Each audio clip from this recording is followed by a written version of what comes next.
You know, there are decisions that have been made, there are things that have happened since 2016 especially, throughout my whole life, but let's just stick since 2016, there are things that have happened that I can now forgive. When Harry and Meghan stepped back from senior royal duties in January 2020, Buckingham Palace confirmed they would no longer use their His Royal Highness and Her Royal Highness titles in any official capacity.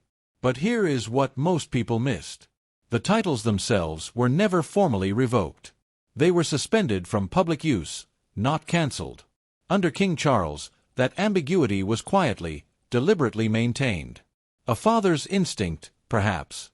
A constitutional door left ajar.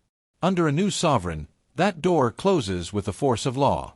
As the reigning monarch, a new King William holds the sovereign's prerogative power to issue letters patent, formal royal instruments that carry the full legal weight of crown authority, clarifying, restricting, and permanently defining which members of the royal family are entitled to the HRH styling in any capacity, private or public.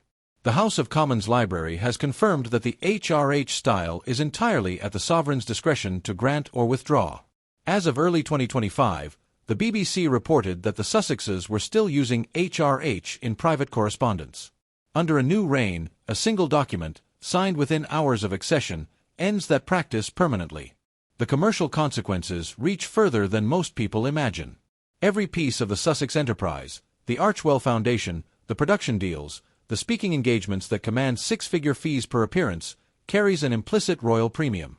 It is the unspoken current running beneath everything they sell.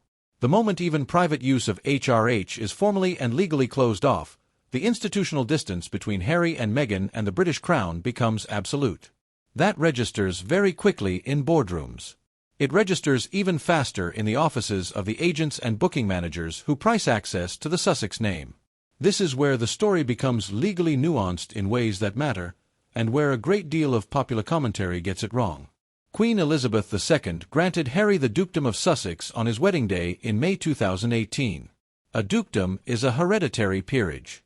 And the legal reality, confirmed by constitutional scholars, by the House of Commons Library's own research briefings, and by the failure of the proposed removal of titles bill that was introduced in Parliament in 2022 and never enacted into law, is that removing a hereditary peerage requires an Act of Parliament. The monarch alone cannot strip a dukedom by decree. That constraint applies to a future King William exactly as it applied to King Charles. But here is what that legal protection does not cover. It does not protect the meaning of the title. It does not protect the institutional infrastructure that made the title valuable. It does not protect the website classification, the protocol standing, the court circular recognition, or the official status of working versus non-working royals. Under a new sovereign, everything surrounding the Duke of Sussex title can be constitutionally gutted, even if the formal title itself cannot be taken by royal prerogative alone. The name remains on the door. Everything behind the door is removed. And in practice, for the purposes of commercial value, corporate relationships, and institutional credibility, the empty title is worth considerably less than most people assume. When Charles acceded to the throne in September 2022, a long-standing rule under letters patent originally issued by King George V in 1917 automatically elevated his grandchildren to Prince and Princess. Archie became Prince Archie of Sussex. Lilibet became Princess Lilibet of Sussex. Meghan had fought hard for this outcome. There were documented, reportedly heated exchanges between her team and palace officials over precisely this question in the period leading up to Charles's coronation. She pushed, she made it personal, and the letters patent as they stood delivered her the victory. But letters patent issued by one sovereign can be modified by another. A new king holds the same royal prerogative power that was used to create those titles. He could issue revised letters patent narrowing the definition of who qualifies for royal titles among the extended family, explicitly restricting the children of non-working royals who are permanent residents of foreign countries. This would not require Parliament. The royal prerogative that governs styles and titles within the family has always been the sovereign's to shape, and a new reign provides the constitutional moment to reshape it. If such a revision were issued, Archie would revert to the styling of Earl of Dumbarton, a subsidiary title that came attached to Harry's dukedom, while Lilibet would become Lady Lilibet Mountbatten-Windsor. They would remain children with extraordinary bloodlines and no official royal standing in the eyes of the British state. The legal trap this sets for Harry is one of the most precisely constructed elements of the entire constitutional picture. Any challenge in a British court would require him to stand before a judge and argue that his children deserve the very royal identity he publicly, loudly, and repeatedly rejected and walked away from. That is not a legal argument that is easy to make with a straight face. The court would have before it his memoir, his interviews, his Netflix documentary, his years of public statements describing the institution as damaging, hostile, and racist. A man who built an entire public narrative around escaping the palace would be asking the palace's own legal system to restore his children's place within it. The constitutional contradiction is not accidental. It was designed to be airtight. Most coverage of the Sussex finances focuses on the visible architecture. The Netflix deal reported to be worth around $100 million. The Spotify partnership. The advance for Spare. The speaking circuit. From the outside, it looks like a self-sustaining empire. But beneath that visible wealth was a financial structure with a foundation that disappears the moment Charles is gone. The Duchy of Cornwall is a functioning property and land portfolio worth several billion pounds, generating substantial annual revenues that flow directly to the heir to the throne. When William was Prince of Wales, those revenues supported his household. And when Harry was building his life in California, with its expensive security operation, its ongoing legal battles against British tabloids, its considerable daily costs of maintaining a full household and staff in Montecito, Charles was, according to multiple credible accounts including details in Harry's own memoir, quietly directing financial support toward his younger son through informal mechanisms that were never announced. That was a father making sure his son did not go under. No press release. No acknowledgement. Just money moving quietly from one place to another because the person sending it could not bear to watch his son sink completely. The Duchy of Cornwall passes entirely to William the moment Charles is gone. William has no legal obligation, no moral pressure from an institution, and no personal motivation to direct a single pound of that toward his brother. The financial cushion that silently absorbed some of the cost of Harry's expensive life in America, the security bills that run into millions annually, the legal costs, the staff, disappears. What remains is the full, unpadded weight of everything the Sussex operation actually costs, sitting entirely on revenues Harry and Meghan have built by themselves, with nothing underneath them. The moment Harry finally sees that number without the cushion beneath it will be one of the most clarifying moments of his adult financial life. Of everything Harry has fought for since stepping back from royal duties, nothing has consumed more of his energy, more of his legal budget, and more of his visible emotional pain than his battle for armed police protection in Britain. The Executive Committee for the Protection of Royalty and Public Figures, known as RAVEC, governs taxpayer-funded security for the royal family and other public figures. In February 2020, following the Sussex step-back, RAVEC determined that Harry would no longer receive automatic armed protection in the United Kingdom. Instead, he would receive a bespoke arrangement, 30 days advance notice of visits required, with security assessed case by case. Harry spent years challenging that decision in court. The High Court upheld it in February 2024. In May 2025, the Court of Appeal dismissed his appeal in the case formerly recorded as R. Duke of Sussex v. Home Secretary, ruling that RAVEC had acted lawfully. A new RAVEC review was initiated in December 2025, but the fundamental framework, bespoke rather than automatic, remained in place. Under a new reign, Harry's strongest residual argument for special security consideration simply dies. He has always been able to argue, however tenuously, that his security profile is intertwined with the interests of the Crown, that as the son of the reigning monarch, his safety is connected to the institution's own interests.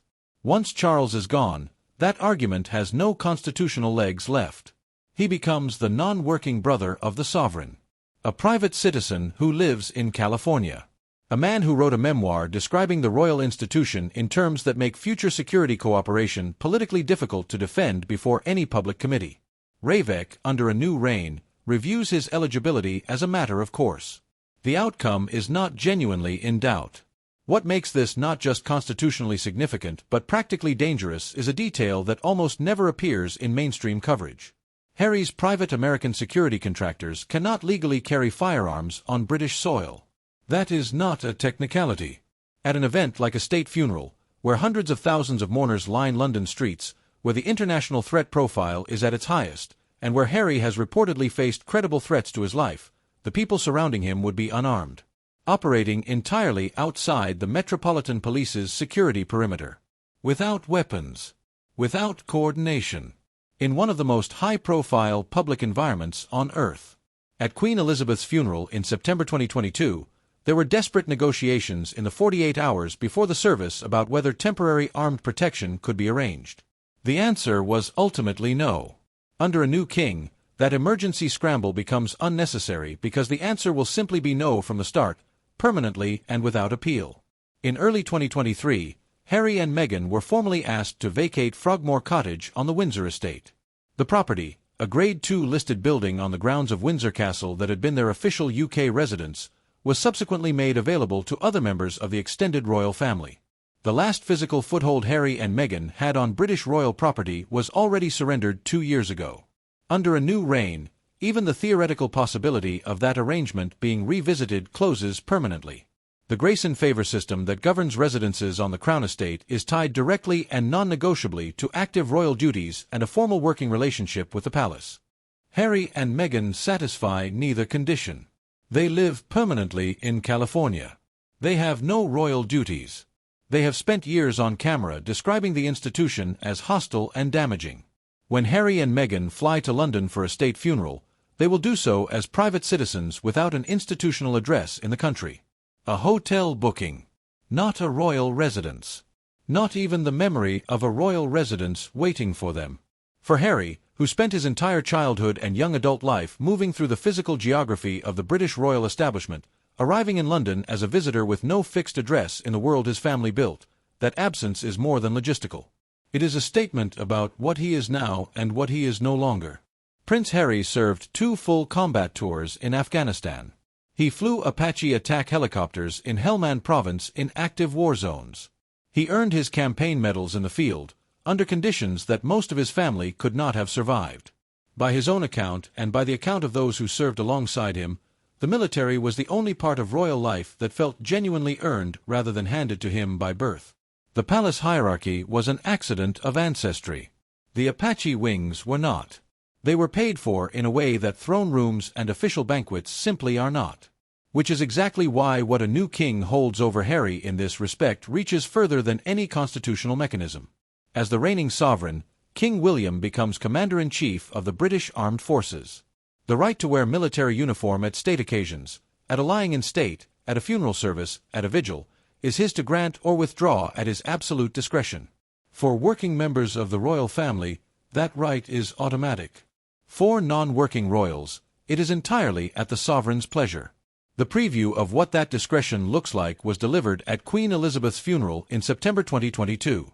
Harry was required to wear a mourning suit to the vigil at Westminster Hall. He stood in civilian clothes inside the chapel while every other senior male member of the royal family stood in full ceremonial military dress. A man who had flown attack helicopters over Helmand Province, who had served in conditions that no other person in that chapel could claim, stood in a suit while men who had never come close to a war zone wore gold braid and campaign ribbons. The photograph landed with a force that required no caption. The humiliation was total and entirely legible to every person who saw it. Under a new king, that will not be a temporary arrangement pending possible future reconciliation. It becomes the settled, permanent constitutional rule. The Lord Chamberlain's office issues formal dress code directives for all state proceedings at the start of a new reign. Non-working royals attend in civilian dress. No exceptions. No appeals. The rule applies to Harry for as long as he lives outside the working royal structure, which, at this point, appears to mean permanently. This particular loss is the most technical of all 12. It is also one of the most constitutionally significant, and because it requires some explanation to understand, it is frequently overlooked. Councillors of state are senior members of the royal family who are legally authorized to act on behalf of the sovereign when the monarch is temporarily unable to perform their duties, traveling abroad, ill, or otherwise incapacitated. They can sign official state papers. They can receive foreign ambassadors in the king's name. They can perform certain royal functions with the full force of royal authority. This is not a ceremonial role. It is a constitutional one with real legal weight. Harry currently sits on the Councillors of State list by virtue of his position in the line of succession as the son of the reigning monarch. But the legal requirement for Councillors of State has always included having a domicile, a permanent legal residence, in the United Kingdom. Harry is a permanent resident of California. He holds American citizenship. Documents filed at Companies House in April 2024 listed the United States as the country where Harry is usually resident. He has no UK address. He already technically fails the existing legal requirement. Under King Charles, that technicality was left unenforced, another quiet act of paternal ambiguity. Under a new sovereign, that technicality gets legislated away. The expectation, based on the direction of constitutional planning within the palace's legal operation, is that Parliament will be recommended to update the legislation governing councillors of state with an explicit, unambiguous UK residency requirement written in language specifically designed to foreclose any legal challenge.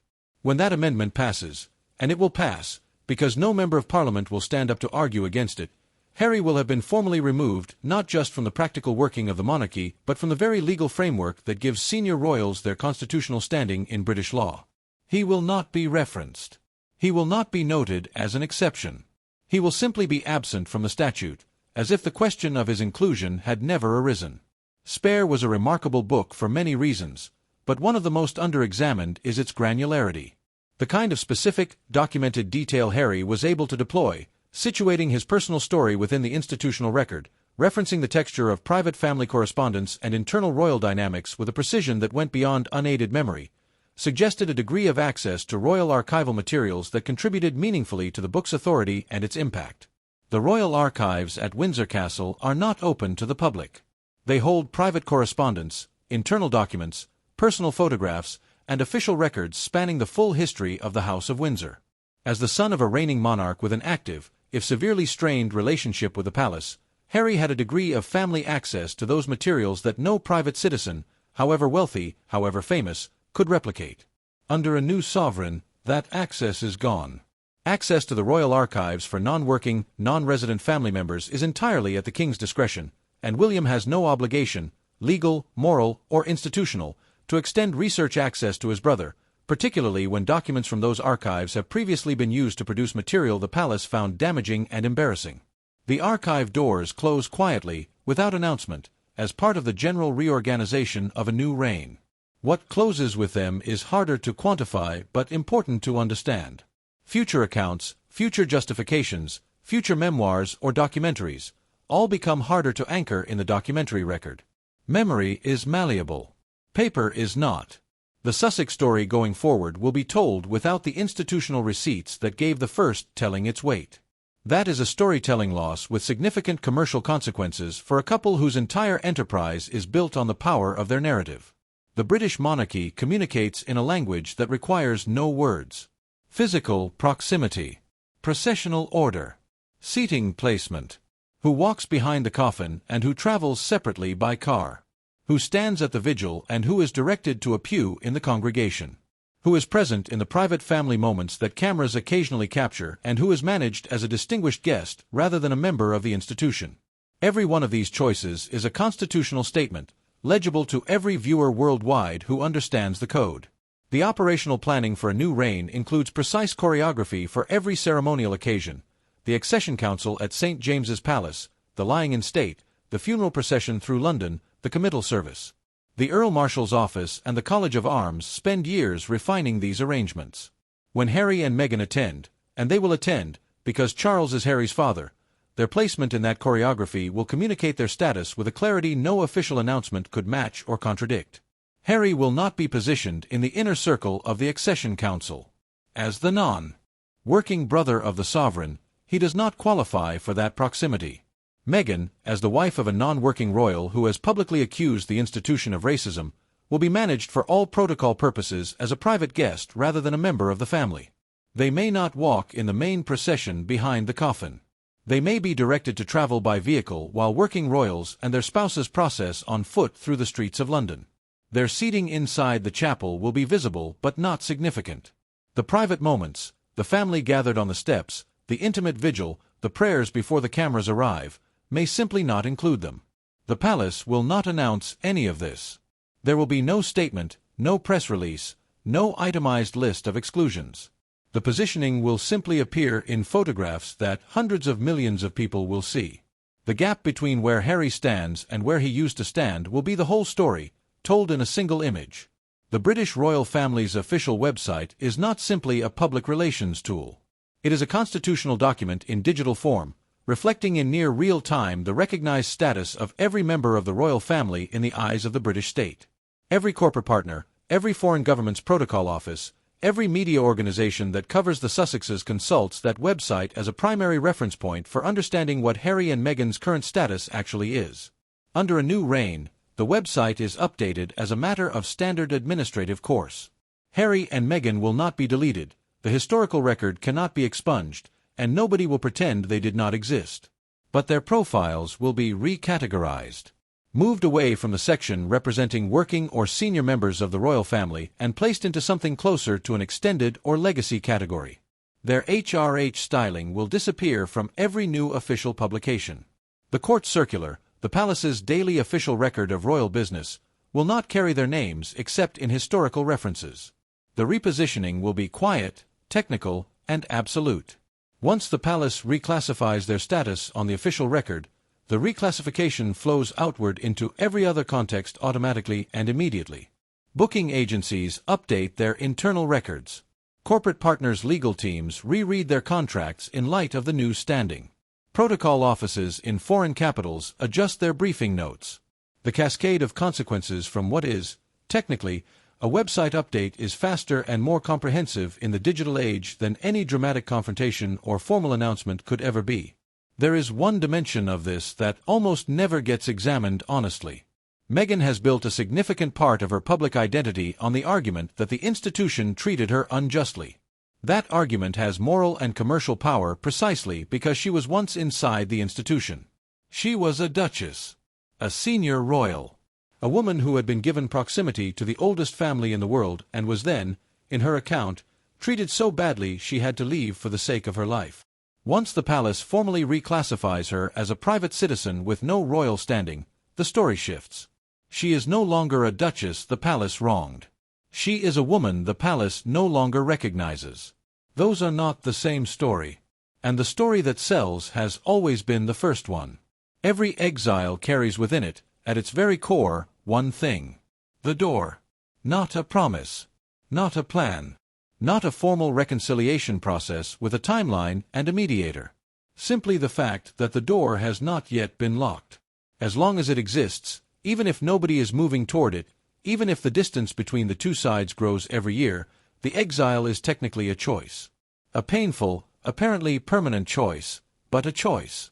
The moment the door disappears, the exile becomes something else entirely. It becomes a sentence. Under King Charles, that door has never opened. But Charles has never bolted it shut either. He never formally stripped Harry of everything he legally could have. He maintained deliberate ambiguity in his public statements about his son. He kept lines of communication open through intermediaries, however strained those channels became. By most credible accounts from people close to the family, Charles was a father who found his younger son's behavior sometimes incomprehensible and deeply, personally painful, but who had not written him off. The flame burned very low. But it burned. A new sovereign is not a father. A new sovereign is not bound by the complexity, the guilt, the grief, and the love that shaped one father's restraint over the course of 5 painful years. Within the first 24 hours of a new reign, the cumulative weight of every action in these 12 losses, the letters patent, the website reclassification, the protocol positioning, the archive closure, the counselors of state update, the financial withdrawal, the security framework, the dress code directive, constitutes something far more total and far more final than any single act of rejection could ever accomplish. Taken individually, each of these actions can be described as constitutional housekeeping, the natural administrative reconfiguration of a new reign, routine institutional management. Taken together, they are a door being not merely closed but taken off its hinges and carried away so that there is no frame left to hang anything on. Harry left the royal family in 2020 to find freedom, to live on his own terms, to build something real that he could call entirely his own. And in meaningful ways, he achieved some version of that. But the life he built leads, at every significant commercial and narrative turn, back toward the institution he said he was leaving. His market value depends entirely on his proximity to the crown. His children's sense of identity is anchored to titles granted by a crown he publicly rejected. His story, the one that fills speaking halls and attracts nine-figure production deals and keeps his name in global circulation, only makes full sense against the backdrop of the palace. Remove the palace, and you remove the story's engine. When Charles is gone, the last human connection between Harry and any remaining possibility of return is gone with him. What follows is not simply the loss of a father, though that loss will be real and devastating in its own right. It is the collapse of the structural ambiguity that made everything else possible.